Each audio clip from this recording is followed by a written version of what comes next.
ફતેપુરાના મુખ્ય માર્ગ પર ડમ્પિંગ યાર્ડનો ભારે ઉપદ્રવ. મુસલમાન સમાજ વિદ્યાર્થીઓને રાહદારીઓ ત્રાહિમામ. ફતેપુરા શહેરમાં આવેલ ડમ્પિંગ યાર્ડમાં કચરાનો ઉપદ્રવ ચિંતાજનક હદે વધી જતા સ્થાનિક રહીશો, વિદ્યાર્થીઓને રાહદારીઓને ભારે હાલાકીનો સામનો કરવો પડી રહ્યો છે. આ રસ્તા પર મુસલમાન સમાજનું પવિત્ર કબ્રસ્તાન આવેલ છે, જ્યાં કચરાના ઢગલા અને દુર્ગંધના કારણે લોકોની ધાર્મિક લાગણી દુભાઈ રહી છે. તેમજ આ જ મુખ્ય માર્ગ પર સાયન્સ સ્કૂલ, તાલુકા સેવા સદન કચેરી, નામદાર કોર્ટ અને MGVCLની સબ ડિવિઝનલ ઓફિસ જેવી મહત્વની સરકારી સંસ્થાઓ આવેલી છે. દરરોજ મોટી સંખ્યામાં વિદ્યાર્થીઓ, મહિલાઓ, કર્મચારીઓને અરજદારો આ રસ્તેથી પસાર થાય છે.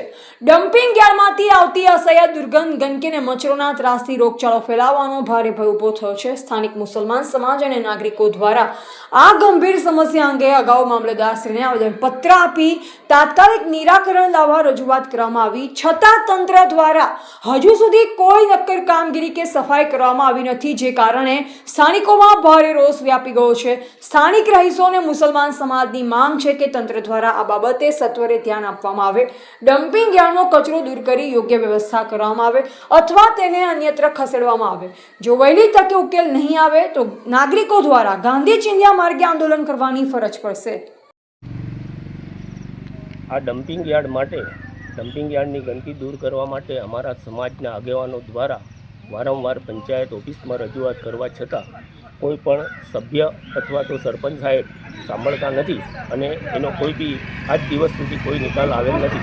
આ ગંદકી આ મેન અવર જવર માટેનો રસ્તો છે. અહીંયા આ બાજુ કોર્ટ કચેરી પણ આવેલી છે, વિજ્ઞાન પ્રવાહ સ્કૂલ પણ આવેલી છે, GEB ઓફિસ પણ આવેલી છે.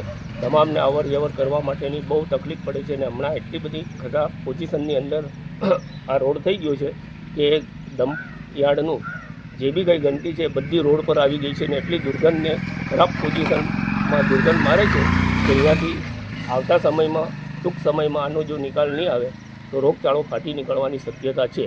અને અહીંયા સ્કૂલે જતા આવતા છોકરાઓને અથવા તો એમના જે બી વાલી મૂકવા લેવા જવા લઈ આવે છે, GEB અધિકારીઓ આવે છે, કોર્ટ કચેરીમાં વકીલ સાહેબો આવતા જતા હોય છે, બધાઓને અવર જવરમાં બહુ તકલીફ પડે છે.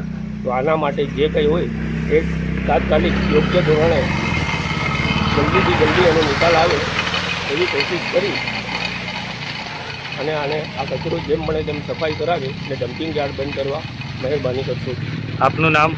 ઇકબાલભાઈ સિસોદી. કયું ગામ છે? ફતેપુરા કરોડ.